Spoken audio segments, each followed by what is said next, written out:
Check. Check. Testing. Wait, I have to introduce you. Welcome to the One Life One Chance podcast. I'm your host, Toby Morse. Today, I got my brother from another mother back on the pod, hanging, my sidekick, hanging more since the COVID. We can't tour, so he's forced to hang out with me on the pod. And then welcome to the podcast, Adam22, man. Nice to be here. Happy to be here. Thank you for being here, man. This is fucking awesome, man.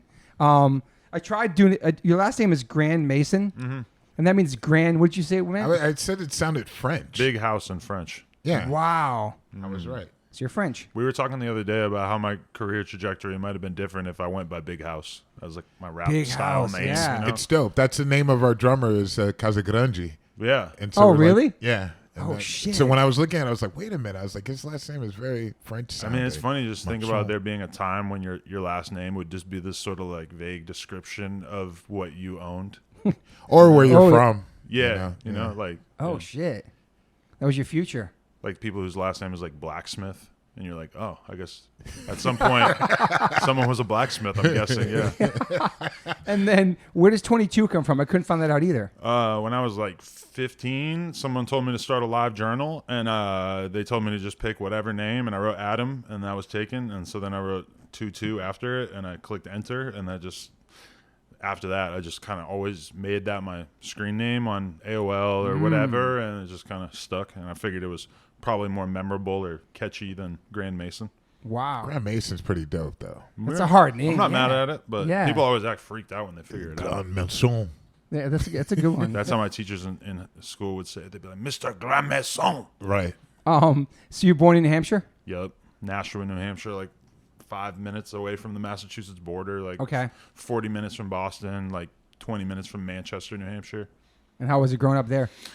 It was, suburban upbringing, but like when I think about it compared to like a lot of suburban upbringings now, it's like, we definitely spent a lot of time just like outside riding bikes, playing fucking games in the street and just like hanging out in the woods and getting into all kinds of trouble and stuff. You have brother and sisters? I have a sister who's 3 years younger than me.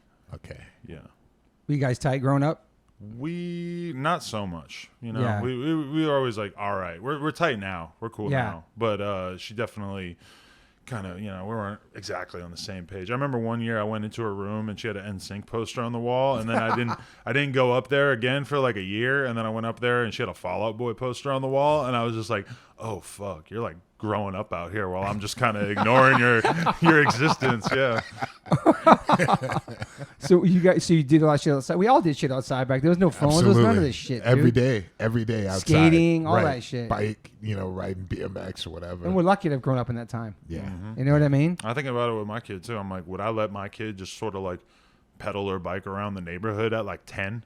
Or like just kick it, like just go hang out by the school or some shit, which is what was totally normal for me to do as a kid. It's so different when you become a parent too, man. Yeah. You see the world so different, man. We're all dads Especially here, but like, now, right? Yeah, just like everything you did growing up, and then all of a sudden you have a baby. It's like fucking crazy. Sometimes I wonder if the world's actually that much more dangerous now, or if we just have the internet, so we're like more in tune with the idea of like something bad happening to a kid. Yeah, it's interesting. Yeah. Were your parents strict and shit like that, or no? Reasonably, like I definitely like they had me on a semi decent schedule, but I was kind of like a fuck up from like early on. I was just always like getting in tons of trouble in school, but I was always like obsessed with like different things, like comic books, video games, wrestling. Like I would just kind of oscillate between these like different interests and get super into them. But I was always like very much, even when I look at like me as a kid, I would gravitate towards the media side of things. Like I was into comic books, but I was more into reading the comic book magazine Wizard at the time. Or like, I liked video games, but I would like be really trying to like scrape for every bit of information I could get on like how video games were made and like the people involved in it and stuff. Wow. When I think about that really kind of like informs what I think I went on to do, where it's like I'm kind of like more into like talking to people about their craft than even just the craft, like I kind of am more into the interview than the album a lot of times. Wow. Okay. And so how were you in school? Were you focused? Did you like school and shit? School never really made any sense to me, like, which is weird now, because when I look at it now, I would love to just like study and just like I would love to like turn off my whole life and just like go to college for a year. That sounds super tight, but as a kid it made no fucking sense to me. I wasn't interested, couldn't pay me to fucking pay attention in class. Like it's really, when I look at it now, I'm like, damn, like I had a great opportunity to like, do well in school, but I just didn't really like seize upon it at all. And I couldn't focus on anything that wasn't like the shit that I was passionate about, Yeah. Were you into skateboarding and shit too? I got into BMX at 13. Yeah. Before that, I had like a mountain bike for like a year or two, and like slowly started to realize that like there was a scene of dudes who were maybe a couple of years older than me who would hang out in downtown Nashua and just ride around and stuff, and got a BMX bike, literally would just start to follow those dudes around like when they were out riding and stuff, and they just sort of like slowly begrudgingly like accepted me and would like give me a hard time because I was young and I'm fat. And I remember one time I showed up and I had a backpack on, and they were like, "What's in your backpack?" And I was like, I don't want to show you. Like, I was just like, I lied. I said like, "Oh, it's my school books or some shit." But the truth was that I had magic cards in my backpack because I was fucking with magic cards at the time, and I was playing. I probably had comic books too at that time. But I was like, they would just make fun of me so bad for playing Magic, and I was just like, fuck. Like, what kind of bike did you have? You remember? I had a Schwinn Powermatic to start, and then I had a bunch of S&Ms and Volumes and stuff like that, sort of like late 90s era BMX companies. Okay. Yeah. So I sort of missed out on like all the GTs and dynos and Haros that a lot of people remember. I was a little bit too late for that. Yeah. Okay. Did you know about BMX shit? Yeah. That's what I was like, oh shit. Okay. Yeah. Damn, they were the enemy in the 80s. Like we had a quarter pipe that Rusty made, and we had an anti-sign through a BMX that no BMXers. What the hell? Because early 80s it was like beef, like skateboarders versus BMXers. Yeah. It was a thing, right? Like it was I don't definitely know. a thing. Maybe I started in thrash and we copied it, but like I think those two. It was like the scooter versus skaters now. Wow, was it really that diverse? I mean, like, it seemed like in the scooters 80s. I don't know. It's still like that in a lot of places too, especially because like the skaters will say that the BMX is like damaging the pool coping and shit. Right. Pegs, I mean, scooters I understand because that's just whack. I don't know. Oh yeah, I think that's whack. All right, so were your parents strict about school and grades like that? Did they wanted you to do something or college or anything like that? Yeah, I mean, they definitely like wanted me to be a certain type of kid and just like, do well in school, do sports. They were like, making me play basketball, but then like literally I want to play fucking Donkey Kong Country in my room or like draw or like, I was just like a very like creative, artistic kid. And my parents, when I look back at it, I'm like, they didn't understand what they were dealing with, because to them it only made sense that a kid is gonna play a sport or be obsessed with school or whatever. Like they just didn't get that like me going and riding bikes with my friends was something that it would be better for them to sort of like facilitate it. Safer, and you should, like if my kid were into some random thing, like some random hobby, sport, whatever, I would want to lean into it and shit. And I think that like didn't make sense to my parents when I was a kid. Yeah, they're coming from a different generation. But also back then, skateboarding was just something fun you do. And now it's like fucking Olympics and even BMX too. Like back then, it's like a hobby, like ride your bike. But it kept you out of trouble, obviously. Yeah, a little bit. It also got me in a lot of trouble because we would just be out like doing graffiti and like smashing shit and like getting into fights randomly and shit. So it was kind of like a bad thing as well. But the graffiti thing was the thing that got me real fucked up when I was a kid, because I got arrested like a couple times for spray paint shit like when I was like 16. Yeah. And the BMX thing is kind of what saved me, because I loved graffiti so much even at that young age. Like I had this whole fucking weird scam thing going on where we had like an amazing train yard in Nashua. And then there were all these dudes talking on like the message boards at the time, like graffiti dudes from Boston and shit. And I would actually go and meet up with them and hang out with them and like bring them to my train yard to paint and shit. And these dudes are like in their 30s. You remember that band, The Anniversary? Yeah. One time I was painting with this dude Spec, who's like a Boston legend that like got caught like a few years ago, and he was in The Anniversary. I'm like tweaking out, like losing my mind, like I cannot believe I'm doing graffiti with this dude who's in a band that I actually fuck with, because I'm like 15. But then like I got caught a couple times, and like I basically had to just quit doing graffiti, which killed me at the time. But I was like, I'm also obsessed with this BMX shit, and I'm just gonna like keep getting in trouble. Like it's not worth it. So I just fell out. And when I think about it now, I'm like, what the fuck were you thinking going out and doing all this graffiti in a town with a population of like 80,000 and you don't even have a car and you're riding your bike everywhere? Like you were just like a sitting duck to get caught, obviously. But wow. What was your name? What'd you write? What was your graffiti name? I had a couple, but I was Own. I was Eat. Own, Eat. Okay. I switched it up between those, I think, a bit. I think Eat and then Own. Yeah, with my two names. And then did you want to be a professional BMXer at any point? I wanted to, but honestly, I was never really like that good at riding. So I kind of Yeah. like focused on like filming and like, you know, just writing about BMX riding, which at first was just me being on message boards and shit, just like talking about like a new video comes out. And so, you know, I would just be talking about it with people and arguing about it. And then, you know, I'm filming and everything too. And that's why I moved to New York when I was like 21. And because I tried to go to college for a couple of years and like didn't really have any luck, like wasn't feeling it, and I was doing credit card fraud at the time as well. I got into that. I was getting into shoplifting, credit card fraud.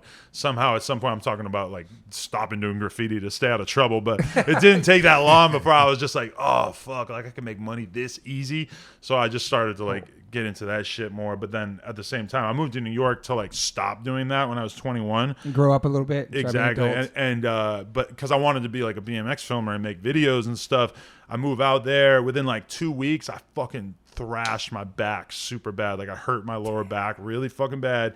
So I started playing online poker and kind of did nothing but that for like 2 or 3 years. But at the same time, I was just like spending mad time online and sort of realized that like blogs were about to take over. Like I realized that before anybody else in BMX, because I was also obsessed with hip hop. So I'm paying attention to like Nah Right and Two Dope Boys and all these different blogs and shit. Right. And then at a certain point, I realized like, oh, I can do this for BMX. So I started this website and I just fucking started running ads on it. All of a sudden, like within like 6 months or a year, I had everybody in BMX paying attention to what I was talking about, because I was living in New York. The whole industry is on the West Coast. So I'm just talking shit, totally just like having an opinion on shit, which doesn't really happen in BMX that much. So that was kind of like the next 10 years of my life, to be honest. At some point I moved out to and sorry for like encapsulating all this real quick, but so the Come Up was the website, right? The Come Up, that was the BMX website, right? But then I moved, like that was going good, but then around like 2010 I moved out to Long Beach, and you know, was still doing the BMX website, and we were doing my clothing brand on some shit and just making videos. I started to like really realize the power of social media, started like really going out of my way to grow all my socials for the BMX side of things. And then at a certain point I realized like, oh fuck, like I'm gonna start doing podcasts in like 2014 or some shit. Like I was like, all right, so I'm gonna start interviewing all these BMX pros and different company owners and stuff. Got super into that, but then at the same time got into interviewing rappers and shit, and then realized that I had like the ability to interview all these underground rappers that I was in tune with, but that like nobody else was really paying attention to in terms of like content. So then I just kind of went all in on that at some point. Yeah, and then like where you went, so this guy named Xavier Wolf, that's the one who went viral first, right? That was the first rapper I ever interviewed, and it did way bigger numbers than any BMX interview that I had done at that time, which is actually kind of crazy because he's totally irrelevant now. Wow. But yeah, we got issues. But that was my first one. Yeah. Wow. Yeah. And so, and then take it back more, but I also know you come from, you know about the punk and hardcore world too as well. Oh yeah. I'm sure you went to shows at the Palladium in Worcester, all that shit. And yeah, I remember I saw like, I think my first time at the Palladium was Cradle of Filth in like '97, and you like them? That was I like old the school guys. shit. Yeah, old school. Yeah. But then by the time like '99 rolls around, I was going to fucking was it like Friends Fest or some shit? I remember that. Yeah. Blood for Blood was headlining. There was a kid whose name I can't remember, but he died in a pit at a show in Mass, and they would have like these memorial concerts for him and shit. And that's like, I loved Blood for Blood already at that point. Even when I was like 15, I was super into like punk and hardcore and metal and shit in general. And I went to that show, and all of this, I'm like up front trying to sing along and shit, and all of a sudden I like turn around and there's like 10 fucking dudes with shaved heads beating the fuck out of everybody with like acronyms on their shirts and shit. And like, it was, you know, I that made me like, you know, it sucked that I got punched in the head, but I was like more fascinated by like hardcore and shit at that point than I'd ever been before. Cause I'm like, oh, there's dudes who are like actually tough as fuck here. Like this is, you know, it just blew my fucking mind, you know? Yeah. Were you Earth Crisis fan too? Huge. Strife? Oh, wow. Yes. I could see that for you, like the metalish, harder shit. Yeah. I mean, I didn't eat meat for like 4 years because of fucking shit. Carl. So, you know. Oh shit, we're OG vegans right here too. Yeah. With the OG Carl's the best. Shout out to Earth Crisis, who still live that way now, man. Yeah, respect to him. Yo, Yeah. still live that shit. Damn, you were vegan for 4 years, huh? All through high school and shit, yeah. Wow. Were you ever straight edge too or no? I was straight edge till I was like 21, yeah. Oh shit. Interesting. Pretty much. You X'd up and stuff? Uh-huh. Damn, Adam, that's crazy. I miss it though. That shit was so hard. Right. It just looks so cool. Yeah. Even when I was like 18, I would go to shows though and like see dudes with X's tattooed on their hands who were like drinking beers. Yeah, and realize like, holy fuck, like this dude is like 20 and he already sold out. Like he already went from having X's on tattooed on his hands to getting drunk in like a couple years span. That kind of blew my fucking mind too. So you didn't do anything up until 21. You were pretty much. I'm kind of lying because like I drank like a couple times in high school, but like I drank when I was like 13 and I drank when I was like 18, like a few times each. But like in between that, I like was kind of like privately like I'm straight edge. But like I kind of fucked up a couple times, but like I really wasn't into it, but I kind of also was like curious enough to try it. Yeah. I wasn't like, when I was like 18, I had like the summer after high school where I actually like went out and like drank with my friends a few times and stuff and really like hated it. And at the same time I was going to mad hardcore shows. So like when I was 18 was when I was like, all right, I'm straight edge. And I was straight edge till I was like 22 or something. Yeah. And the veganism too, it just wasn't for you. Yeah, I couldn't really rock with it after a while. Yeah. Now it's so different. Like fast forward to now, like fucking we're in the mecca of veganism, but yeah, it was definitely. It's not your life. It was a little different back then, but yeah. Do you still listen to that kind of music or no? Sometimes, like when I first started working out in my gym with my trainer and stuff, like during the pandemic, I would be putting on Slayer every day to work out and listening to Deicide and like all this shit that I used to listen to in high school and stuff. And but I don't know, I kind of like fell out of it after a while. Like half the time, what I'm focused on listening to is just the music for like people I'm about to interview. Yeah. So sometimes I even feel like I'm lost on like what's going on in like mainstream popular rap music because I'm too busy listening to some dude from like 20 years ago because I have to interview him, you know? Yeah. So but I bounce all over the place, to be honest. I listen to a shitload of like classic rock and like 80s music with my kid and shit now too. My kid is like, we have a couple of Jackson Brown songs that she's obsessed with. I always liked a lot of like folk music and shit too, you know? Yeah, so and what was your first exposure to hip-hop back then? Like, what was some of the stuff you listening to? So, like, when I was, East like, Coast, bro, 9 or 10. Well, I was, like, fascinated with, like, the West Coast first. Like, when I was, 9 or 10, I just started listening to, like, Snoop or some shit. Like, I just saw a Snoop video and just, like,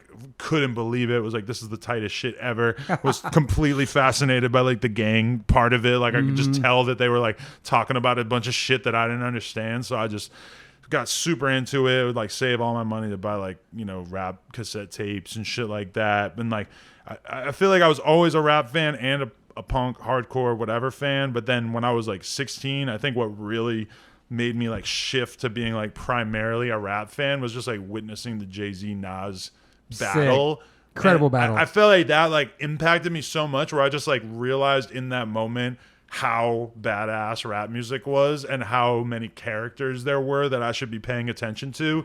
And so I just kind of like at that point I was just like all in, you know, started reading XXL and The Source every fucking month, being like super obsessed with it, you know? Yeah, that's fucking awesome. That was an incredible battle. Who do you think won that shit?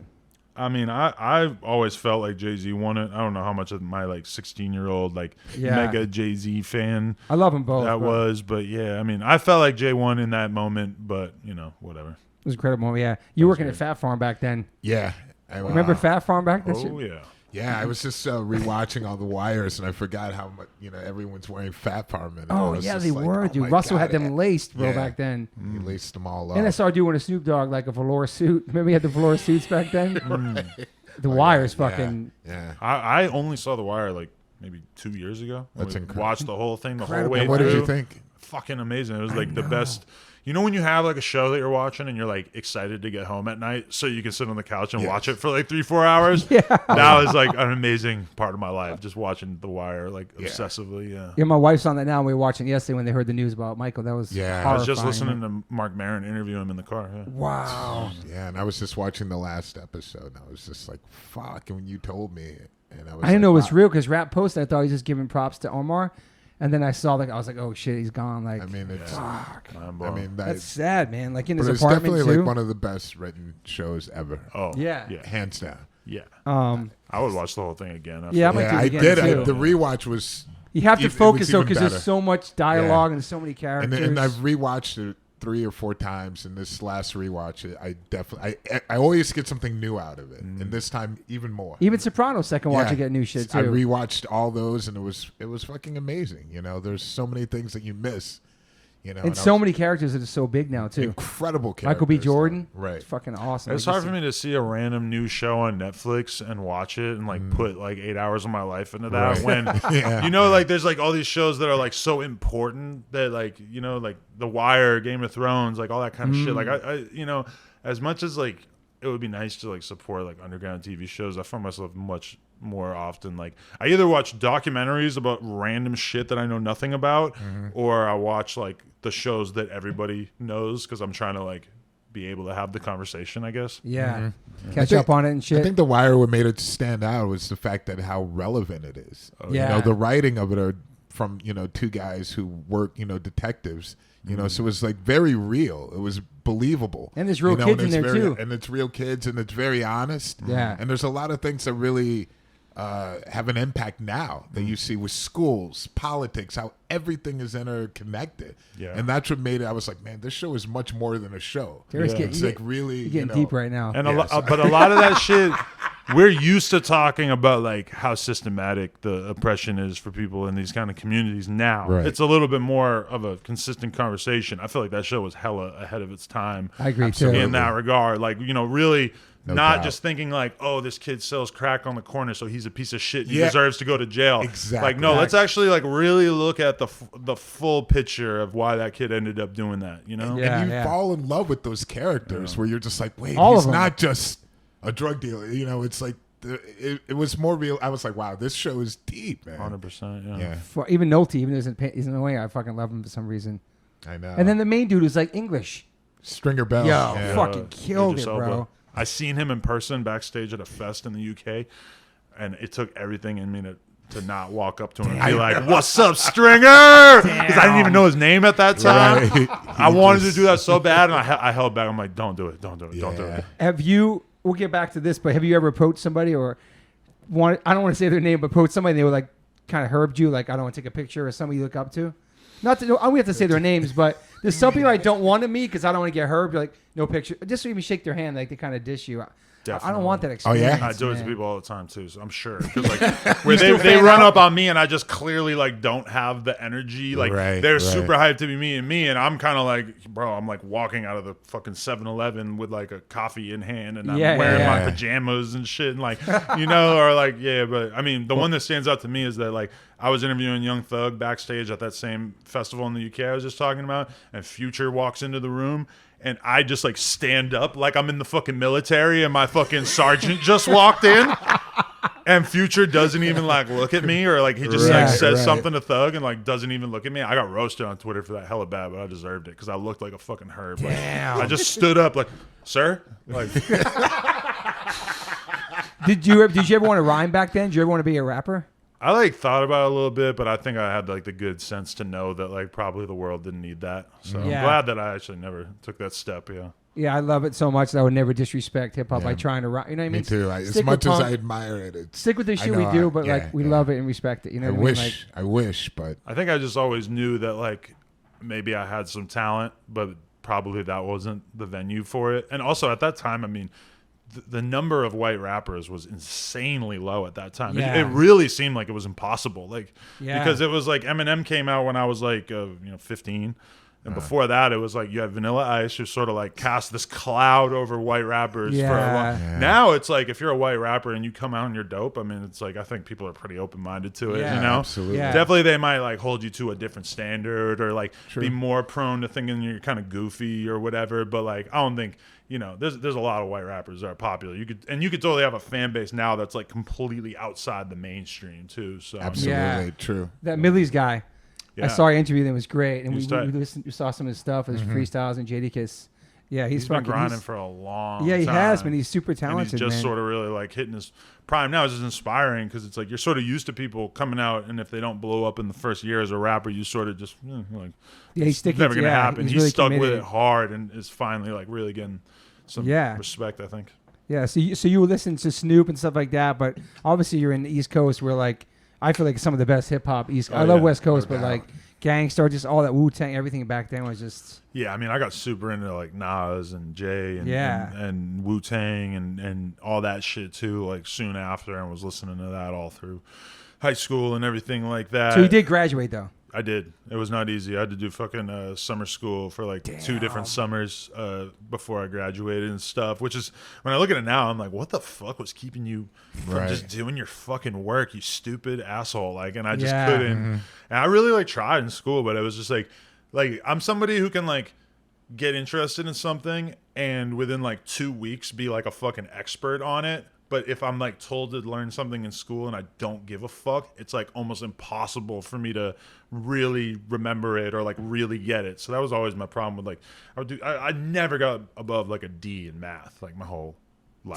Because I just couldn't comprehend why I should care about this in my head, which now I would think like, oh, that'd be dope. I'd love to learn some random thing like that I'm not probably gonna use. You know, now I look at like languages, like fuck, like, you know, you go to like China or some shit and you're just like, oh my god, it would be so sick to learn Chinese. Hell yeah. I'm not going to do it because it's way too much work, and I've already lived the majority of my life maybe. So like I don't know how I feel about spending that much time like learning another language, but yeah. So what did you want to do when you graduate at that point? Were you working a job in high school, like senior year? I wanted to keep going to hardcore shows and keep hanging out with random chicks off MySpace and ride bikes and like film and make bike videos, and that was it. That was it. Yeah, I was like not really seeing past like just being a hedonist and just having some fun at that time. And so then when you go to New York, you know anybody out there? You're just going to go out there and just try to fucking make it happen? I had like 2 buddies that were doing credit card fraud with me at the time that were from New Hampshire, where I was from. So we were like living in this apartment that was like, I think $600 total for like a 2-bedroom in Astoria. So we were like, me and the Chinese dude were splitting the room and like paying like $150 each, and I was like really like in the room way more than like I deserved to probably be, because once I hurt my back, I'm just like literally sitting there playing poker on the computer for like hours and hours and hours a day. Wow. Yeah. Which I still play poker like too much. I got some poker questions. The guy lives downstairs. He knows he's a poker player and he knows all about your shit. He was telling me all. Yeah. Oh, wow. So let's go back to No Jumper though. So then after that one blows up, obviously you have Triple X on, and that's like one of his first professional interviews ever. Yeah, his first one for sure. And that was like literally the things that made me want to do that interview were the fact that everybody kept commenting his name on all my interviews, being like, get this dude. He had tweeted about it. It got like a crazy reaction from his fans, you know, but he didn't have that many followers. He had like 10,000 followers, but then he's getting like so many responses and like retweets and stuff that I was like very curious. I listened to the music. I thought the music was pretty good, but then also I had seen all these videos of him fighting and shit and like really beating the shit out of people, which I was kind of like astounded by. Him getting knocked out on the stage too. I saw that one. Well, that was way after. That was after he blew up, but yeah, like that just kind of made me interested. And then he came in and did the interview, and it's like the interview, when you watch it, it's kind of like, oh, like I wish he would have gone for like another hour, but I had to interview like some random BMX dude like right afterwards. So we like wrapped it up after like an hour or some shit. But yeah, that was the one, like when I think about like my career, like I see a lot of YouTubers who are kind of like, they're YouTubers and they have a good career going, a good living, but they're maybe not like taken seriously by like the music industry, or the music industry doesn't like feel the need to like acknowledge them. That X interview changed everything for me, where all of a sudden I wasn't really like a YouTuber. I was like the guy that discovered X or some shit, even though I didn't sign him. I probably could have signed him if I knew what I know now, you know, but you know, it was just basically like, you know, that was just to me a no-brainer. Like, it just seemed interesting. And I'd like to think I'm still on exactly the same shit, where it's like I'll interview somebody with no fucking followers if I just think that they have the star power to be interesting enough, you know? What is it that draws you to them? Like that, is it the music or the lyrics, or is it a combination? Story? Or is it the personality, you know? Yeah, it's got to kind of be, you know, I mean, there's like all these different factors that you can kind of weigh. Like for instance, I just interviewed this dude, Brick Baby, who at the time, like, because he just got prison, he was locked up for like 4 years in a county jail, and he's like a real deal Crip out here and everything, and I've known about him forever, and I knew he had a crazy ass story because he was there for like the very beginning of Young Thug's career, and like has just been like in the streets really doing shit for a long ass time. And like before I interviewed him, I went and like looked at his YouTube channel, and he only had like 900 plays on his new song. And I was just like, for a second, I was like, is this like, should I be interviewing this dude if he has 900 plays on his new song? And then I was like, remembered, like, you think he's really interesting. So, like, who gives a fuck? Man, yeah. And that interview did really, really solid numbers for somebody that, and you know, that's cool. But, like, more so, I'm, like, reading the comments of people being like, Adam's really tapped in. Like, he really knows what the fuck's going on. Like, I fucking remember this dude from back in the day. Like, it's so sick hearing his story. Yeah. That shit, like, really means a lot to me. You know? I see.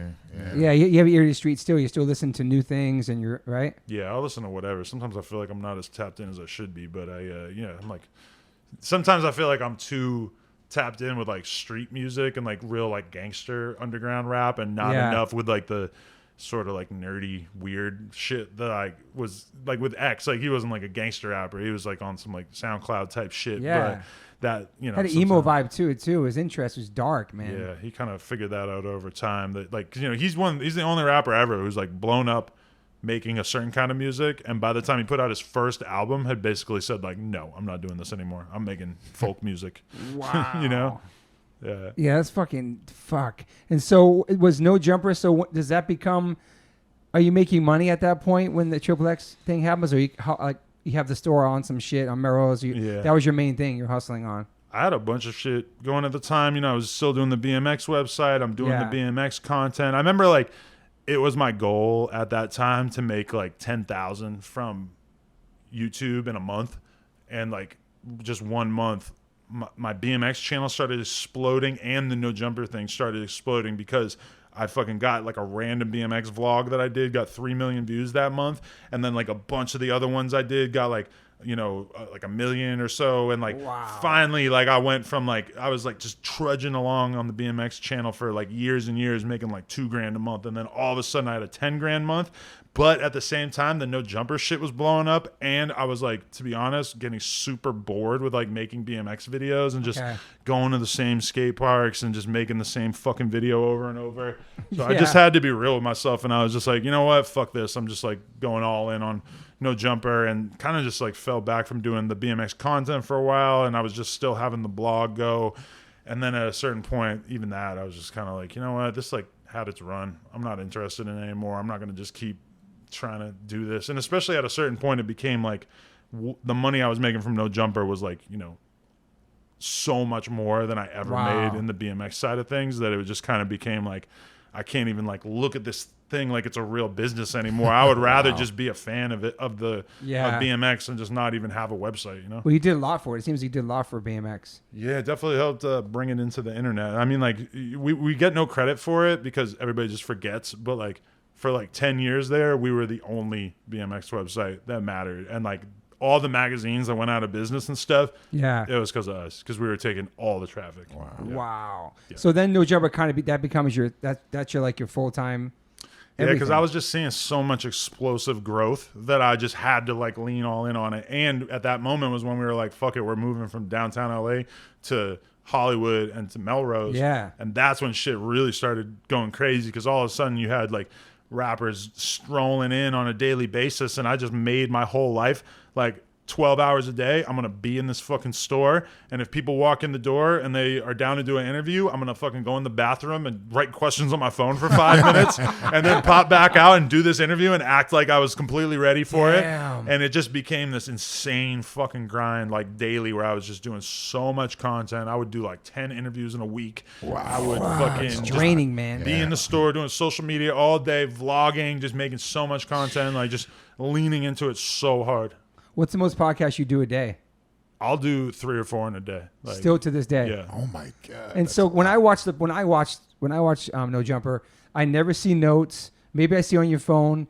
Most of the time you're smoking, or you guys doing like you just have it on your head. Like it's almost like you're like you don't write lyrics down like Jay-Z. I never see you looking at shit for the questions. I like how much studying do you do? In getting ready for somebody, I just like will watch all their music videos or like watch an interview with them, and I'll just sort of like try to really zone out and just like really think about like what is the interesting thing I could bring up to this person. Like, what do I want to hear them talk about? What do I think relates to the audience that they might want to hear, you know? And I just sort of try to just be really honest with myself in that moment of as I'm like just thinking of stuff, and I'll end up with like not even questions necessarily, but just like words. Some of it's questions, just like little things that are just tidbits. And those are really like, I try to ignore it and I try to just do the conversation off the top of my head.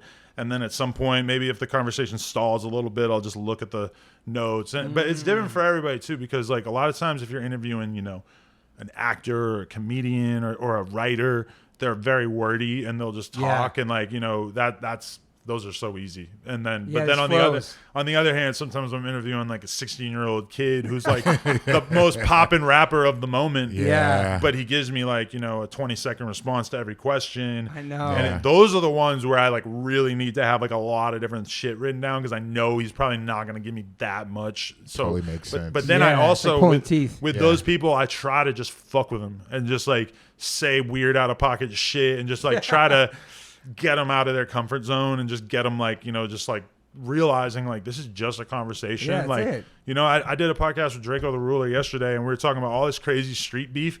And at one point in the middle of it, there's just like a 5-minute conversation about what sauces we like on our food.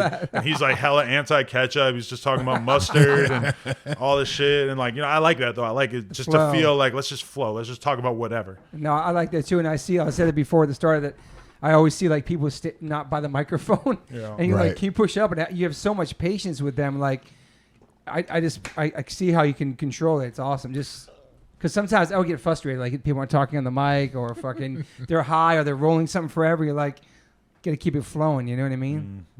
The Aaron Carter ones are crazy too, man. Out of his mind. I mean, it's just like I like when people keep coming back. Yeah, too. It's weird how like there's a real formula where you just put somebody really unstable on camera with somebody who's pretty stable. Yeah. And then you just watch what happens. And it's like, I see people doing this all the time. Like my new podcast is me and this sociopath that is also popular on the internet. And it's like, yeah, that's like part of the channel that I'm really like trying to do more of. Is like I want the channel of like No Jumper to be like a nightly live stream where you can just count on going on there and there'll be like 4 hours of different personalities and girls that we fuck with and like just people we know who are just talking. I want to have it be like a nightly hangout session and then also be putting up the interviews that I do as well and like the vlogs that we do at different people's shows and stuff. Like I'm always just trying to like figure out how we're going to sort of take No Jumper and turn it into something that'll be like around longer than me, because I just feel like at some point my brain might like pivot out of just wanting to interview rappers all the time. Like even just being like very comfortable financially sometimes now, it's like I hold myself to this crazy ass standard of like any interview that comes in that I want to do, I'm doing it, and it doesn't matter if I'm doing 10 in a week. Like I'm just going to do it because I just feel like it's important enough. But I also like sometimes you have to like sort of analyze where your motivation's coming from. And it's like it used to be like I was motivated to make money, and that doesn't really work anymore with like doing YouTube content, because it's just like any individual interview doesn't really like mean anything. But you know, like for me, it's like I still just feel so passionate about like having the conversations, and as far as why I can do so many, it's just because like I used to get super worked up, anxious, nervous, shaky. Like, you know, I would be really on edge before interviews, and I've just like practiced over and over and over of just like going into it and not feeling anything and just trying to just act like I'm just sitting there talking to somebody. And I think that like you're super chill. If you build yourself up and get hyped up, like I used to feel like a fucking boxer. Like I'm just like getting ready. I'm like working out in the morning. I'm like drinking hella coffee, just getting super geeked up to do these interviews. And I feel like now it's more like I want to be in my most relaxed state, because I can't fucking sit on camera for 8 hours in a day unless I'm like fully relaxed. So now I just try to sort of approach it like that, and I try to not build it up in my head. I try to treat it like it's nothing. Yeah. Do you get drained? You must get mentally drained. The weeks where I do 10 interviews in a week, it's like while I'm doing it, I can convince myself that I'm just completely relaxed. But then like when I get in the car and I'm driving home and I'm like, or I'm sitting on the couch afterwards, I realize like I am exhausted, like mentally exhausted from doing this. But, you know, it's whatever. That's why you got the weekend. And now you have to come home and balance. Now you're a dad. Congratulations. So now you're balancing a family. So now you come home from all that insanity, and then you have a baby. Yeah. Yeah. And I know I get home from tour. My wife was like, here, take your baby. You've been gone for 2 weeks. Change the baby. And then now it's like your turn. Like, right. It's a lot, so you have to balance all that work, family shit too. It's so sick. Has that changed anything on your perspective on the content you create, on the things you talk about? Does any of that change for you? Like, oh no. Probably not in the way people would think. Like, Yeah. we're definitely like going harder with the adult content side of things and shit. Like, me and my girl are definitely like we signed a couple girls that were managing their OnlyFans careers and stuff that we're about to announce soon. But as far as like me, it kind of made me like forget about socializing and like going out and doing shit. It made me like, oh no, I'm gonna like go to work all day and like focus on my business, and then like focus on spending as much time as I can with my kid at most of the time that I'm not working, you know? Like, yeah, it just kind of like moved everything down a lot priority wise, where it's like, how the fuck am I gonna go like, you know, go to somebody's show? Well, you know, and then I still go to people's shows, but like, am I really gonna go to like some rapper's show just to kick it backstage to maybe like, you know, remind him that I fuck with him and like, you know, just sort of show face and just be cool and make a little small talk with people for a couple hours when I could like go to sleep earlier and then like wake up and like play with my kid. Like the mental calculus at a certain point is just like, no, like you would way rather play with your fucking kid. Like just hang out with your kid, you know? Do you sleep good? You sleep good at night? I sleep super good, but also like I aim for 8 hours, but I mean, if I get like 6, I feel totally fine. But yeah, if I compound getting like 4 or 5 or 6 hours in a row, I'll start to feel like really drained by the end of the week. But yeah. And then you work out. What's like your ritual in the morning before you go to work? Yeah, I work out every morning at like 8 a.m. with my trainer. Okay. So you a coffee guy too? I drink coffee. Yes. Yeah, him too. Yeah. Yes. I've been off it for a while. It's caffeine made me crazy, but so workout every day. That's your fucking keeps you mentally. Yeah, definitely. It helps. Yep. And you're a weed guy too. Still smoking weed. Yep. Yeah, Derek too. Blew up your spot. Sorry, Derek. Yeah. Nice. Yeah, nice. Man. And then what would be like a guest? Like a dream guest for you that you haven't had yet? Do you have like a bucket list shit or no? Ooh, I mean, Drake's probably like my number one, especially since he hit me with this fucking cock tease DM back in 2017 saying that he was going to do the interview, and then he just like never really mentioned it after that. Do you still have that saved?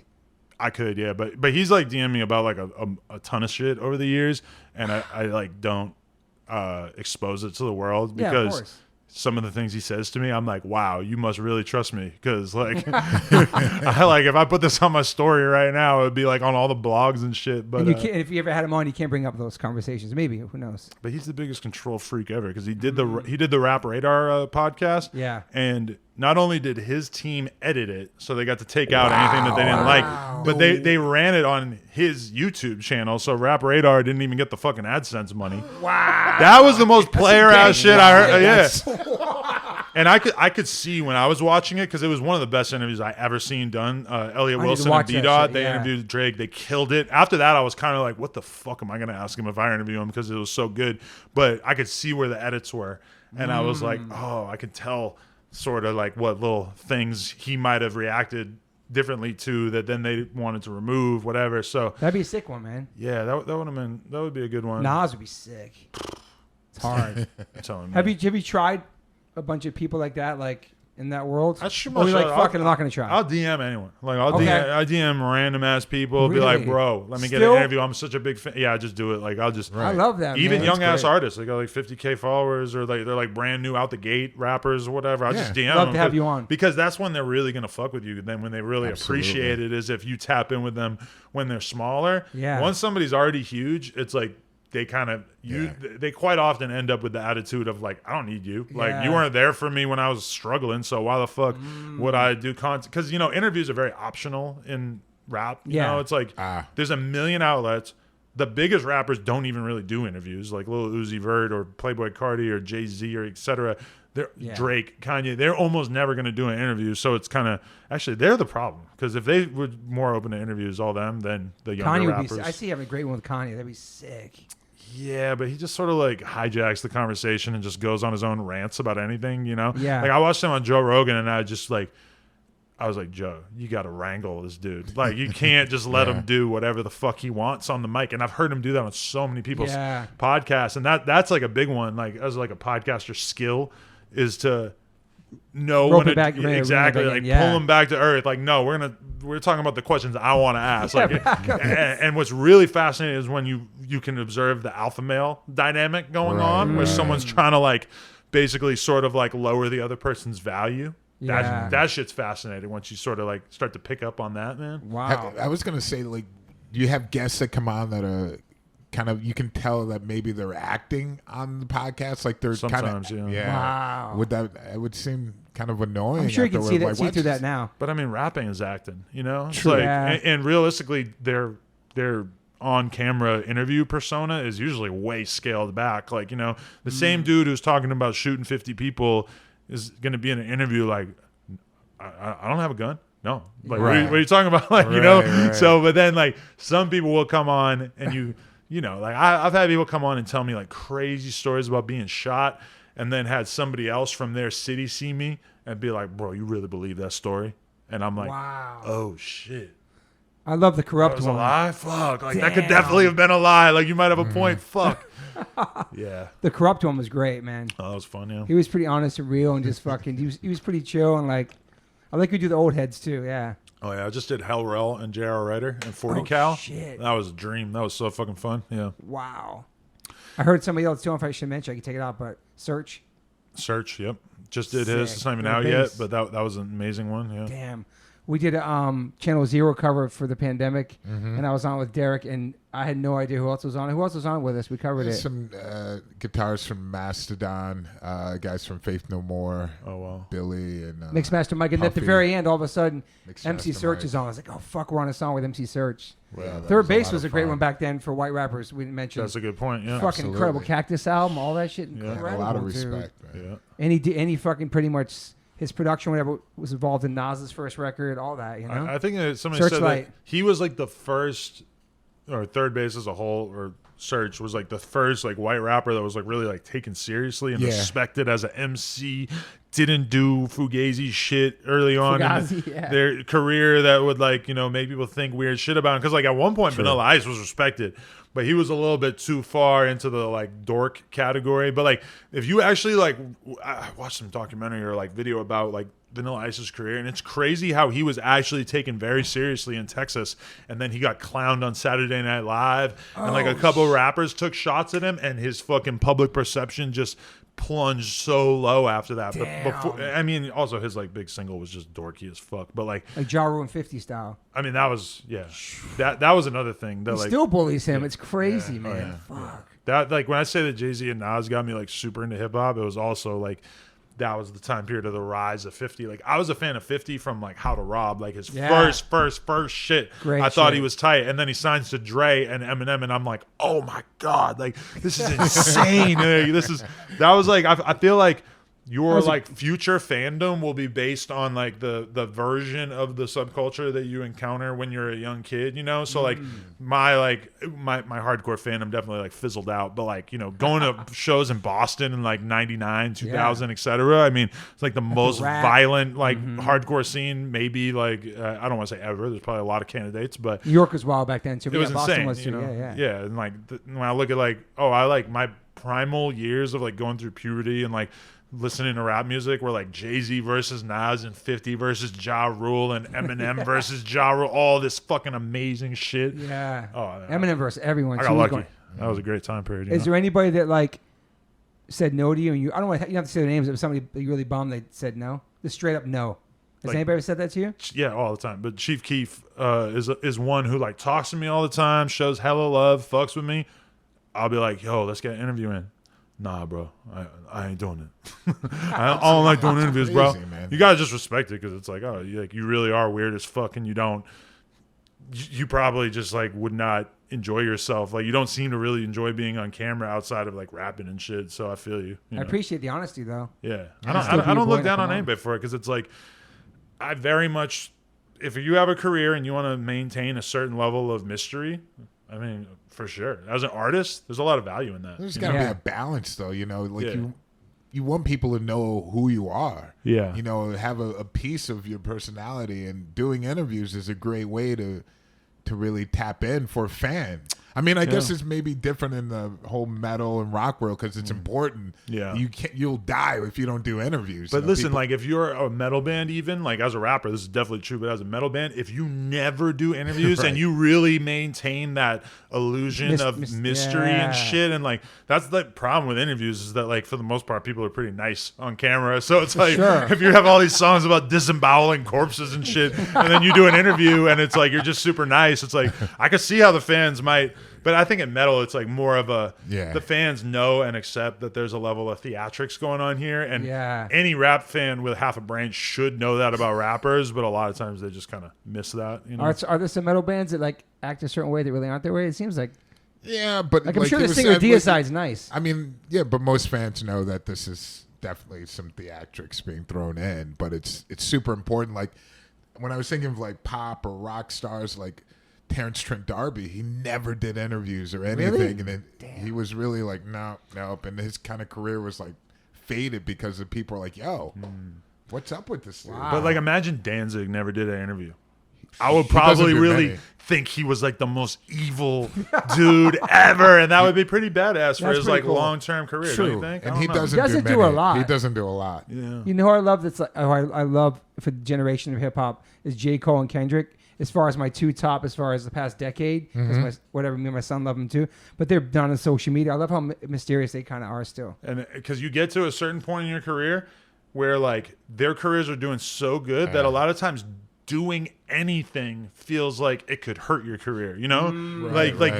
Those dudes get by on like not putting shit out for years and years and years, and it builds this huge level of anticipation. It's a nice gig if you can get it, but I mean, obviously, for most people, that's just not how their career is going to play out. Like you're going to go away for a year and everybody will forget and move on. Kendrick and J. Cole are in this weird position where they go away for a year or two and nobody forgets. Everyone's still talking about them.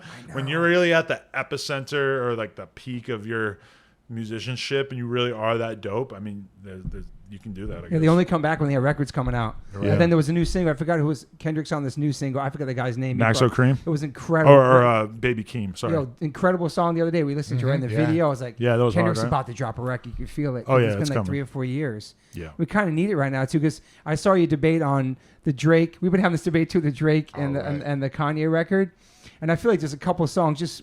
I would never say I was a Drake fan over Kanye, but for some reason, there's some bars. There's a lot of shit on the new Drake record. It's really great, man. I loved it. Like that deep cut, something, I don't forget what it's called. It's a weird name, 7 a.m. Well, you talked about it. Just the bars on there, like going at everybody. I feel like there's really no boom bap bars on the Kanye. There's a Griselda song on there. It's so hard to digest it, man. That's why there was somebody in our office like arguing about this with us yesterday, like some dude, and he was saying like, he's like, you know, because we played the Kanye album, we were going song by song, and I was telling him, I'm like, I'm never gonna listen to this song again. Like we're like 4 or 5 songs in. I'm like, there's a couple songs that I will listen to again, but there's a bunch of songs I want, and I'm like telling him, I'm like, bro, there's no drums. Like there's no drums. I can't listen to this. There's no drums, and like so I can listen to it once. Like as a movie, I get it that this is like setting a scene, whatever. But like, it's just like I like rap. And there's not a lot of songs on this album that really make me feel like I'm listening to a rap album. The boom bap, like and I respect the artistry, but for like a listenability, like the Drake album is just so much easier to listen to. I can't believe I'm going to say that out loud. Like Drake, I love all his songs, he has bangers, but we're not supposed to like Drake because he's Canada. He's not hard, but in his own way, he is hard because when Adam came at him, so fucking great. What's his face? Fucking Meek Mill, all that shit. It's weird how Drake is like Kanye gets to be the underdog.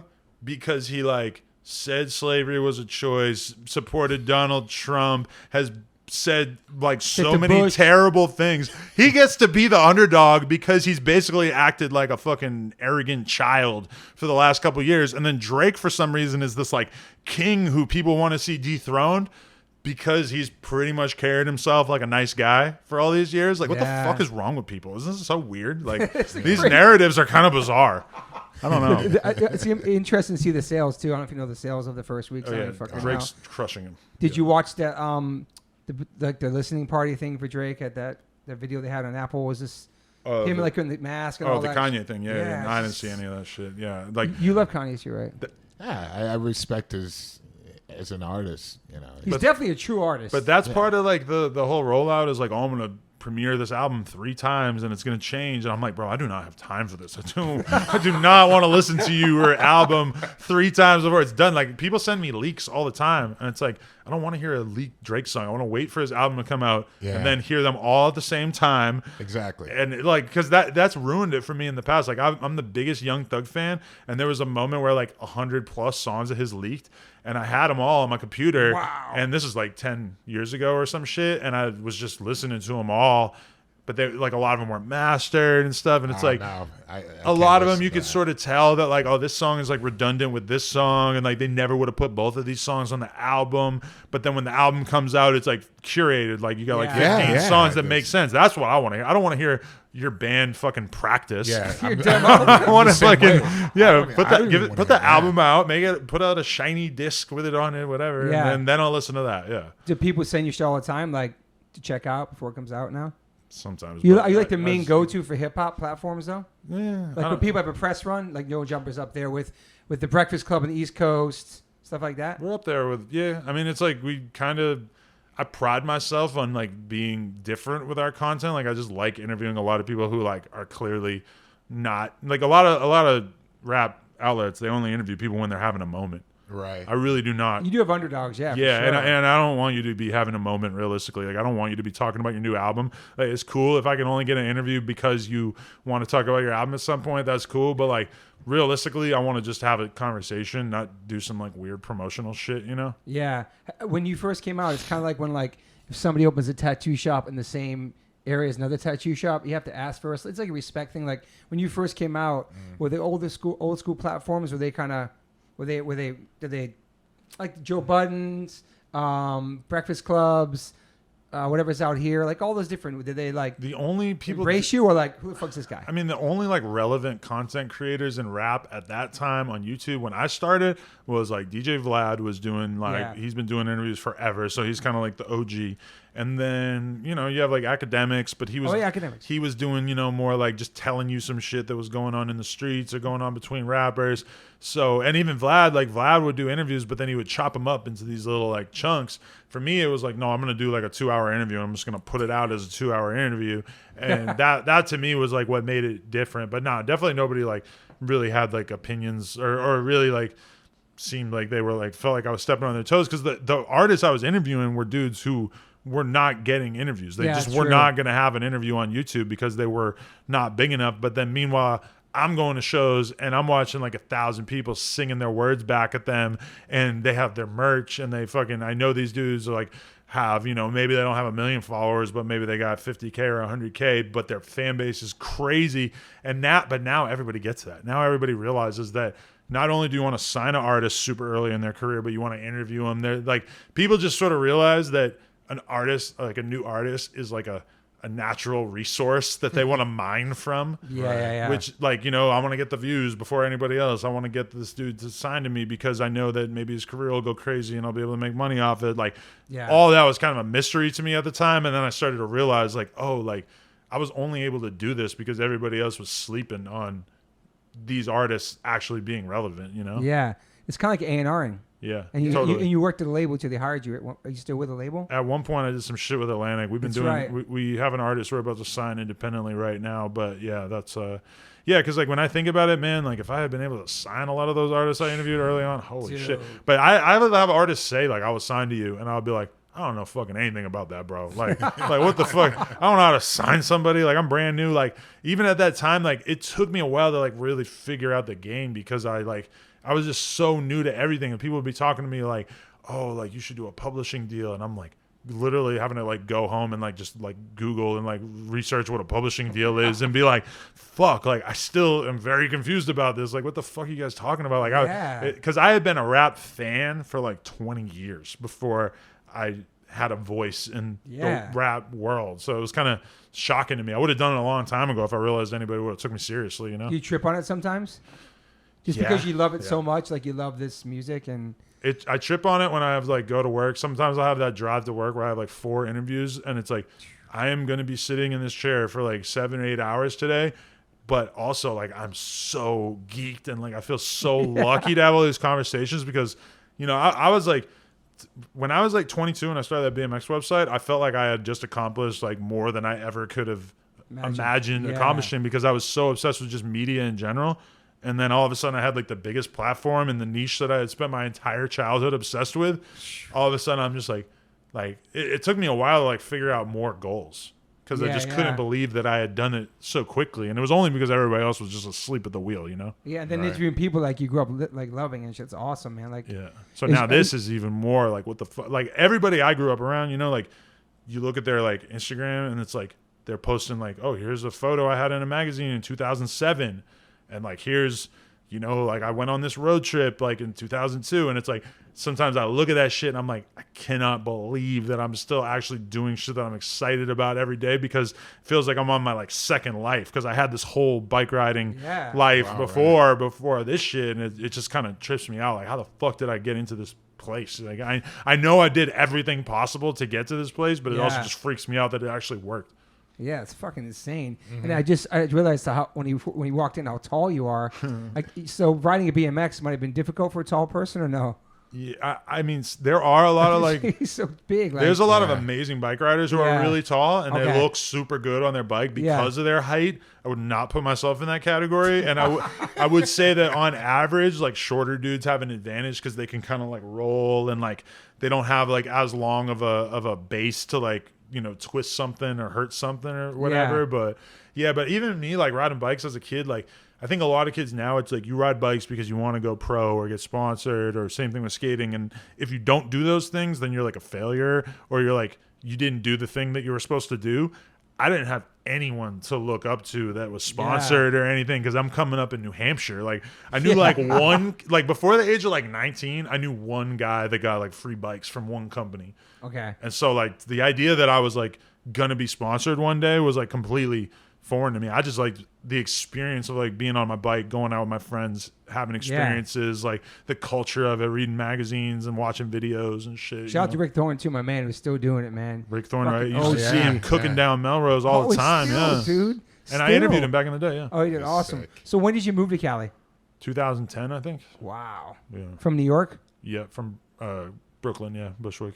And what made you do that? Why did you make that move? I had just been in New York for like 6 or 7 years at that time, and you know, life was all right, but I really kind of felt like I hadn't really like established like the friend group or whatever that I like really wanted. Like I just hadn't really like, I had spent so much time just like in my room working on this website, and then like my life outside of that was just riding bikes with like whoever, like just going to the skate park, riding around, looking for spots with like, you know, I'm like, at that point, I'm like 27, and like I'm riding bikes every day with like the 15-year-old Puerto Rican kid across the street. Like, because who the fuck else is like down to ride bikes all day? I'm like starting to realize like, fuck, like maybe I'm like getting to the point where I need to take this career part of it. Cause you know, like when the website blew up, it was like, on one hand, I was like, this is all I ever wanted. On the other hand, like the way I would have thought of it now is like, oh, let's turn this shit into a real business. Yeah. And it like that was just like a struggle for me at the time, because I was just really obsessed with the culture of just like riding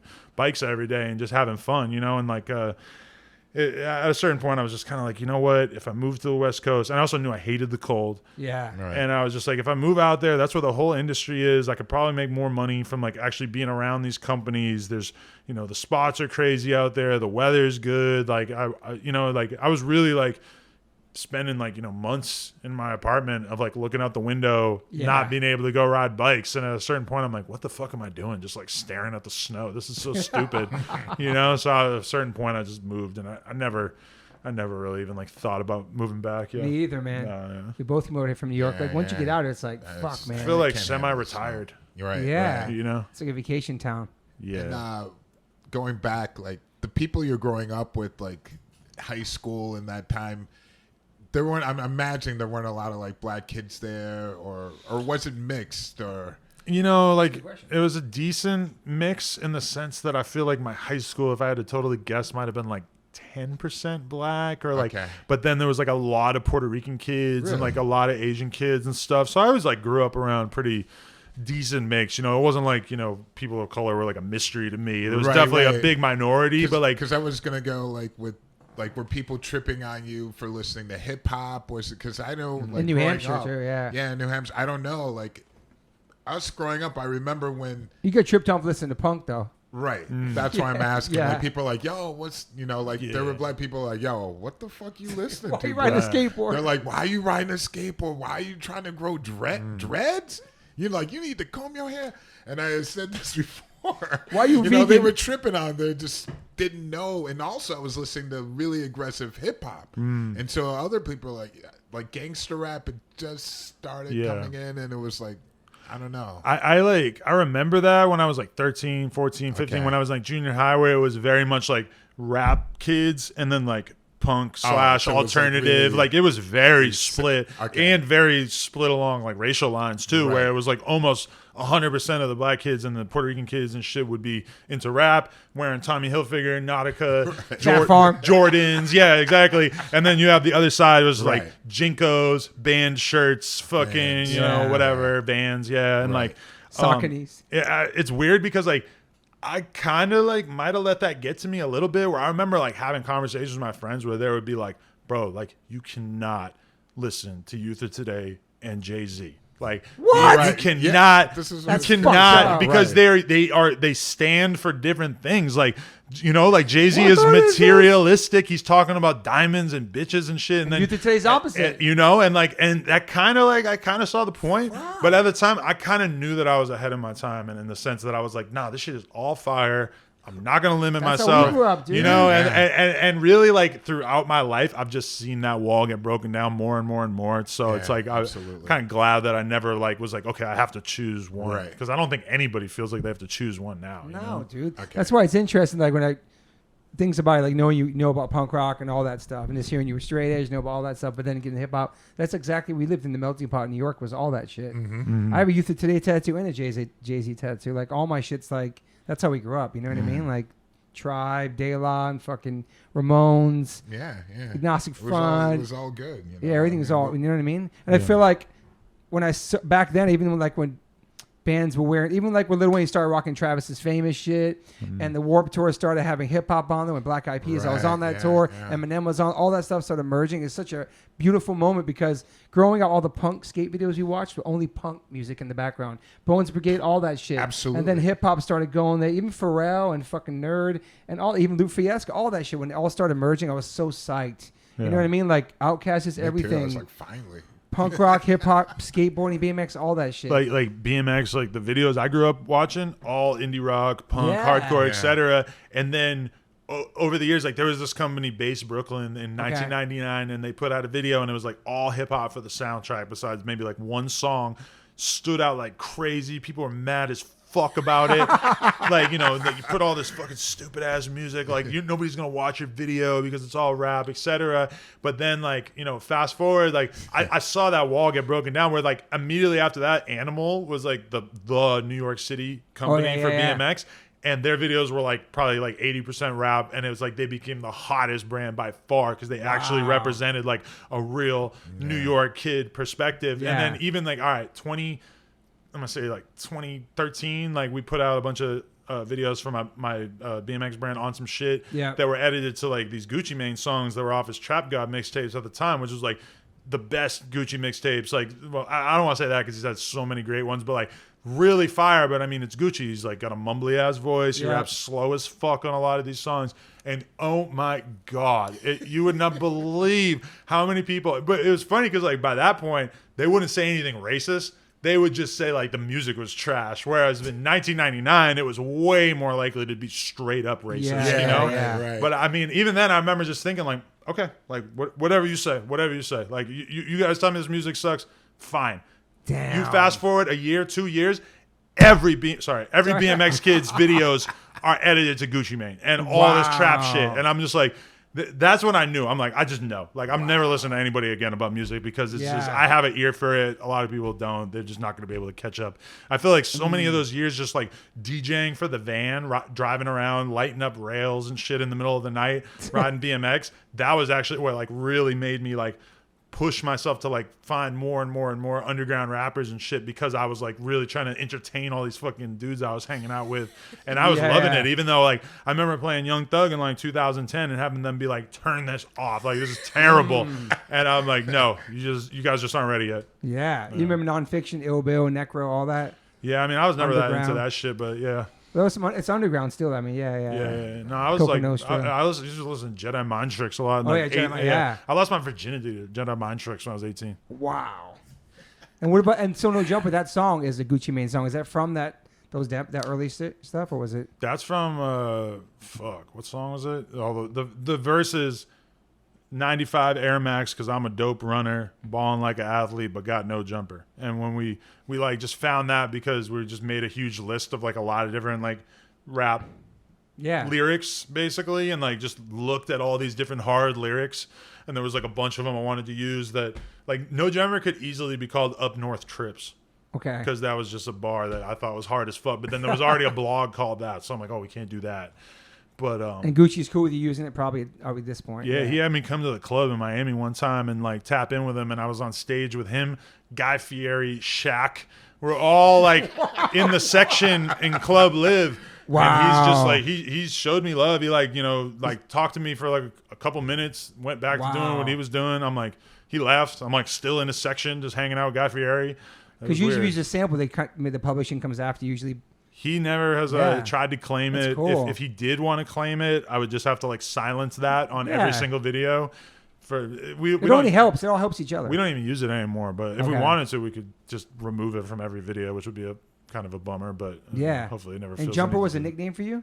No, it was just okay. It just says balling like an athlete, but got no jumper. I.e., I'm rich as fuck, but it's from selling drugs, not playing basketball. So I like that because I was like, I'm going to do something that sort of celebrates people who are maybe not famous for the most obvious thing. That's why I think it's funny that I just interviewed Hell Rel because like to me, that was like one of the ones early on where I was like, I might not ever get a Cameron interview, but I'm going to get a fire Hell Rel interview. Like I might not ever get a Juicy J interview, but I'm going to get a Gangsta Boo interview. And I got her like super early on, you know? And now it's like, I know Cameron and shit, but he's still being bougie about doing an interview. But, it's like. Cameron would be sick. I just kind of always. Yeah, I met Cameron because Ben Baller walked me up to him backstage. Like he got off performing in Long Beach at this festival. And Ben Baller walks me right up to him and goes, Cam, this is Adam22 from No Jumper. He's the best interviewer in the world. Wow. And Cam was like, all right. Like, I don't know if he really gave a fuck, but that was it. I did get a good intro there, yeah. That's a sick intro. You watched that Versus, obviously? To be honest, I think the only ones I've seen was the Jeezy versus Gucci and the Locks. That's what I'm saying, the Locks. That's what I'm talking about. It's incredible, man. Incredible. There should be Jay-Z and Nas would be fucking amazing, man.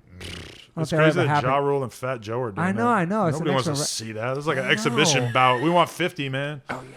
Yeah. 50 in game would be dope, too. Yeah. That'd be a sick one, but too. That's like 50 beefs for real. Like, he really hates the people he beefs with so much that I don't really know if it'll happen, yeah. So you seem like you're in a good place now in your life. Amazing. I'm so happy. Yeah. Family, all that stuff.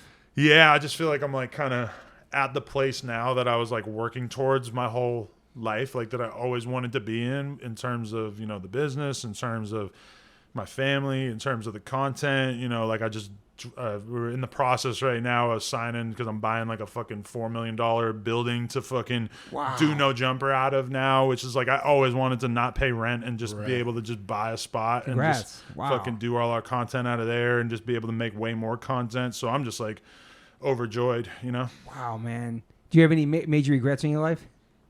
Well, I bought an NFT the other day for $160,000, and it was $80,000 the day before that. So what? And now it's worth 400-something thousand. So that was definitely a regret that it took me like a day and a half to transfer the Ethereum over. But holy NFT shit, right? All the art, online art. Also, I have many other regrets. That's just the first one that popped in my mind. That's the most. Most recent one. It was me and my girl went halves on it. So wow, it's your first NFT. Only half of the profit is ours. Yeah. That's the only one I ever bought. Yeah. You gonna buy any more?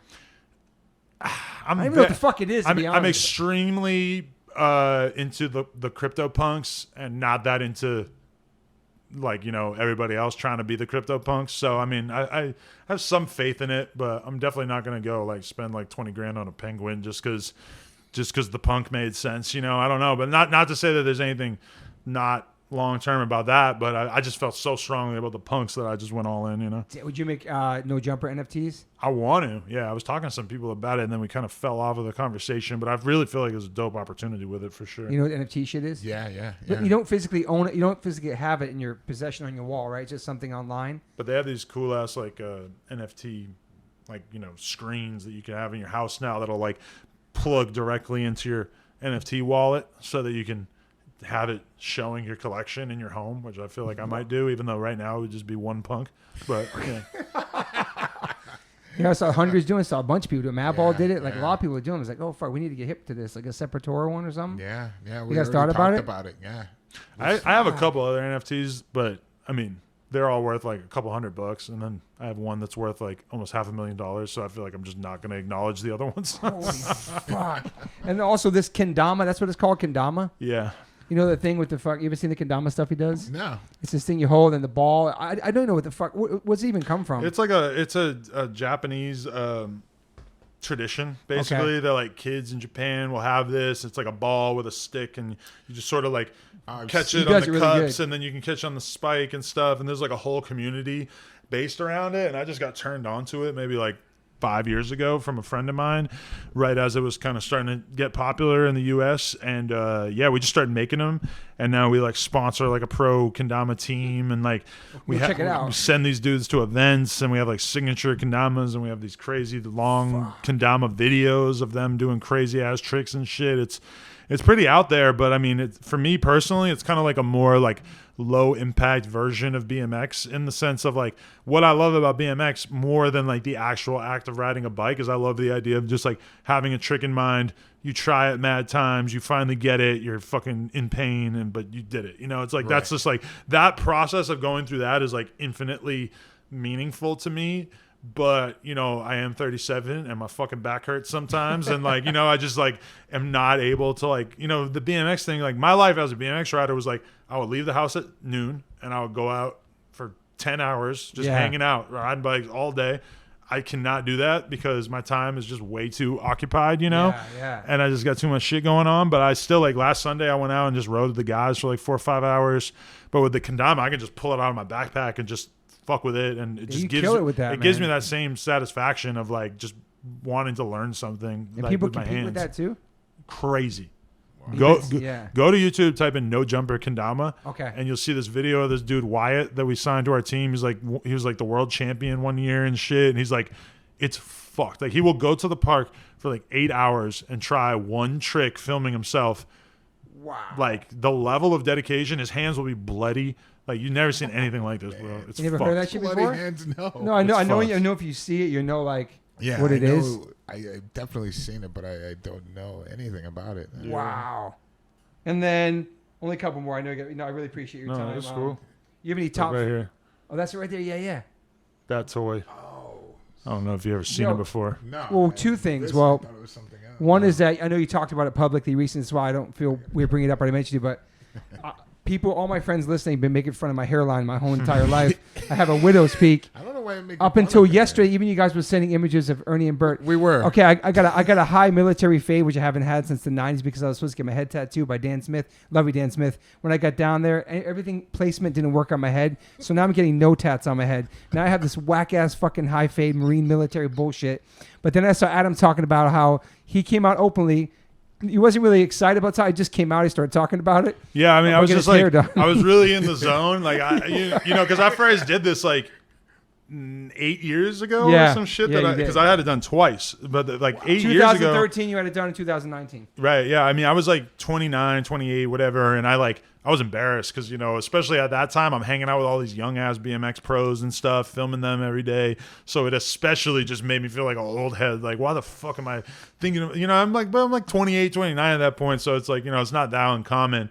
And I went for it. And like, also it was like a lot of money to me at the time because I spent like $3,000 on my first one. Yeah. And it really felt like, oh fuck, like I don't want anyone to know that I was like self-conscious enough to spend that much money. But I mean, in reality, like, and now I had it done again a couple years ago, and that one was like $12,000. So like, you know, I've actually put a decent amount of money into it. But it looks good, man. I appreciate it. I mean, I don't feel any embarrassment now. Like I don't even remember why I was embarrassed. Like I've seen there's a dude.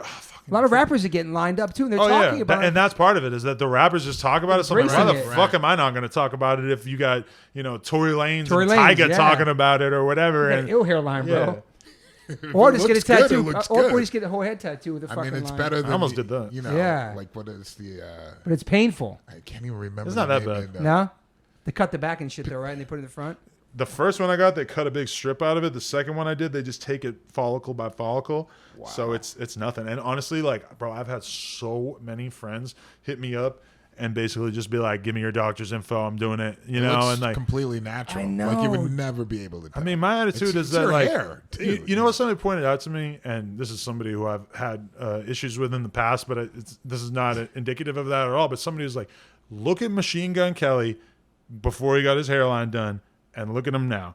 And when you look at him when he had the crazy widow's peak, I'm sorry, like, you just do not end up dating Megan Fox with your hair looking like that. And, you know, that's no diss to him at all. Because, like, I mean, probably my girl would be looking at me like, maybe you should do something about it if I never had my hair done, you know? So it's like, I just feel like all these girls are out here getting fake tits, fake asses, fucking collagen, lips and shit, fucking Botox in their face. Like, I feel nothing. I feel no shame. Like there's a dude from the Vlog Squad, which is like David Dobrik's thing, and he was making mad TikToks just talking about it. And he's like younger and more attractive than me. I was like, fuck, if this dude's talking about it, what the hell do I have to be embarrassed about, you know? And you're super happy with it, right? He was super happy. I'm like, well, all right, fuck it. Your shit looks fucking good, man. I'm almost like, nice. And I guess it really is like, it makes you happy. Yeah, exactly. It's like, you know, and just gave me an extra degree of confidence. It's by far the biggest plastic surgery, you know, cosmetic surgery that guys do. Like, what else would you even think that a guy would do? That's like, true. there's almost nothing. It's your hair, because hair's the main thing. Like, yeah. And you was all scabbed up for a while, and you were like, it's only a couple of days. It's really, it's not that bad at all. Do you consider yourself an optimist or pessimist? Optimist to a fault. I can see that. I have a hard time seeing the negative side of things. Too, man. Us too, PMA. Yeah. Yeah. I can see that in you.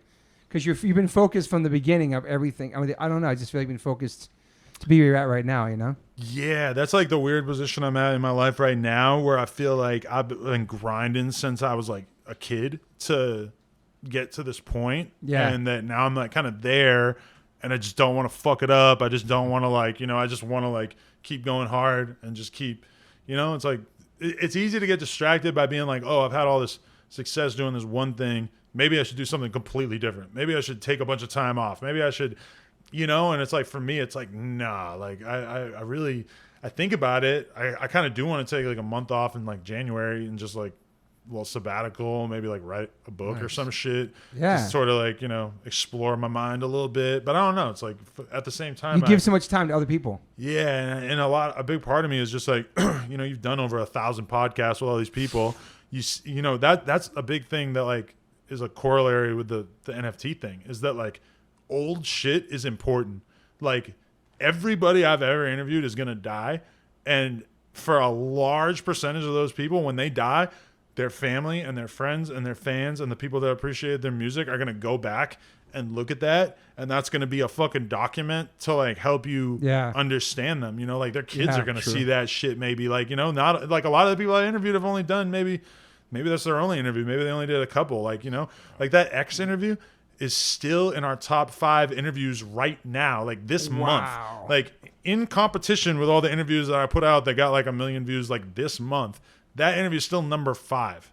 Like that's fucking crazy. And there's that over and over and over has happened to me, where I see the importance of the content, where the person blows up and becomes huge.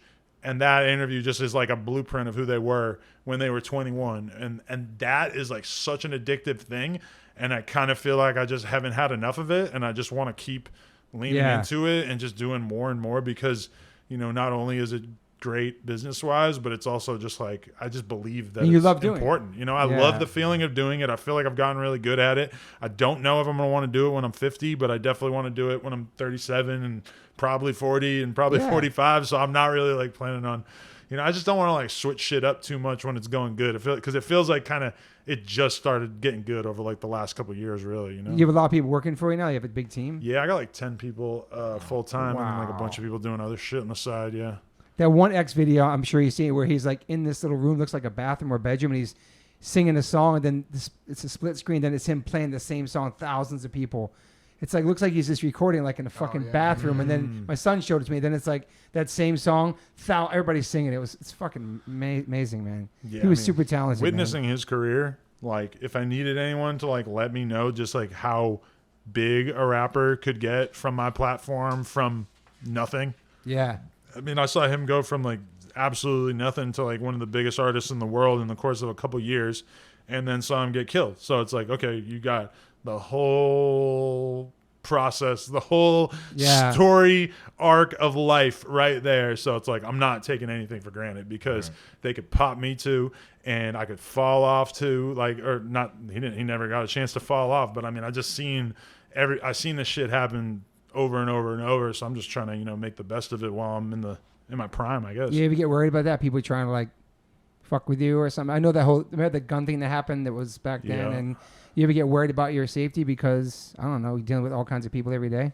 Definitely. People try to do shit for clout or whatever that is, you know? You know, it's like, I wouldn't say I'm like worried, but I'm like very, very on point, you know? And it's like... with surroundings. Yeah, and like that was one of the biggest priorities with this new space that we are attempting to purchase right now, is like we just need to make this shit a fucking compound where nobody can pull up without us realizing what's going on or whatever. So I mean, I'm just trying to be as smart as possible with everything, you know. I just move as intelligently as possible, because there's definitely people who want to kill me, but I'm not trying to let them get a shot. Do people try to send threats to you and fuck with you a lot? Yeah, for sure. But I mean, I'm tapped in with some of the realest gangsters in LA who fucking, if something were to happen to me, it would be like something happening to them. So I'm not really, you know, it's like, but I'm not worried about people who got their head screwed on straight. Like the dude who broke into the store and put the gun to my head, he was a fucking psychopath who was fried off drugs and had DM'd me 50 times and I never responded. Wow. So, you know, that's who I have to worry about, is crazy people. Right. Yeah. You know, I feel like I move respectfully. I interview people who got beef with each other and they hate each other, and it doesn't usually come back to me, because I fucking have the conversation in such a way that I'm not disrespecting people, you know? So yeah, you feel like you've brought people together too, a mediator for different things too, by having... Yeah, and I tell people, like, I've interviewed people who really... I interview someone, and then I'll interview someone else a couple weeks later, and they have, like, murderous beef. Like, if they saw each other, they would shoot each other 100%. Wow. And even had one of them tell me, like, bro, like... why are you interviewing him? Like, we have real problems. Like, his side killed my brother. And I'm like, you have to realize that we can be cool or we can not be cool, but what you have to understand is that what I'm doing is bigger than that. Like, what I'm doing by giving people a voice who are from nothing. Like, this is a kid from the projects. Like, I understand that his side did whatever to your people, but I can't withhold an opportunity to him just because I fuck with you. You know, it's like I'm really, like, seeing over and over and over the power of just giving somebody a voice and what they can then do with that. And it's a big responsibility in a sense too, though. Yeah, and I can't have that compromised by street politics, you know? So sometimes I got to be careful, and I can't interview this month because it's going to look like I'm co-signing you in the beef with this dude, but give me 3 months and then we'll do it, and then it'll be good, you know? And it's like, I'm careful, but also, you know, I talk to the right people who are really like in charge of this shit, so.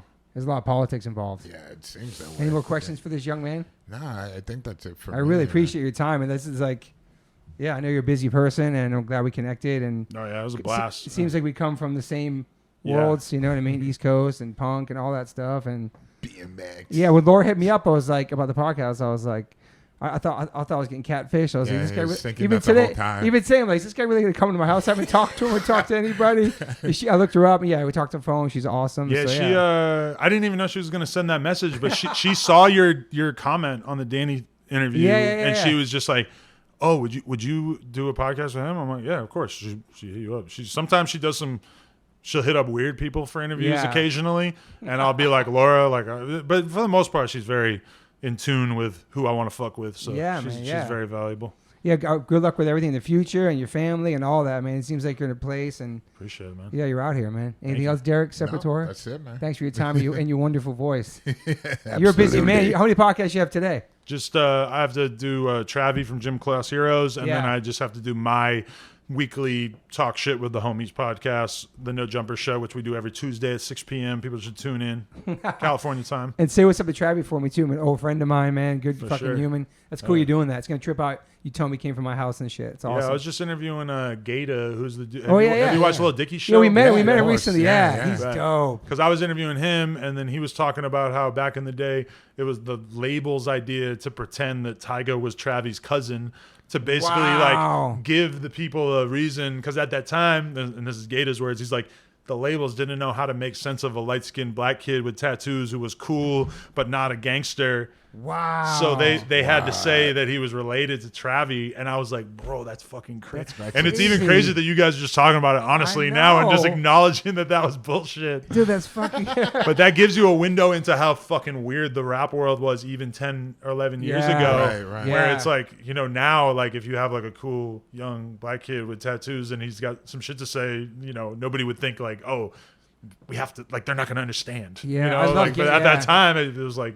I love Gator, man. He's fucking awesome. I want that dude yeah. to do great things in life. He's super positive. I love that Dave show. Definitely. That Dave show's putting Little Dicky in a whole different fucking world, man. Oh, yeah, it's crazy because I don't even know any of his records, but now I fuck with him because of that show. And super creative. If you want some clickbait, you got to watch the MC Search interview when it comes out because he talks about why his TV show didn't come out because of Lil Dicky's TV show. Oh, beef. Clickbait. What hood is this?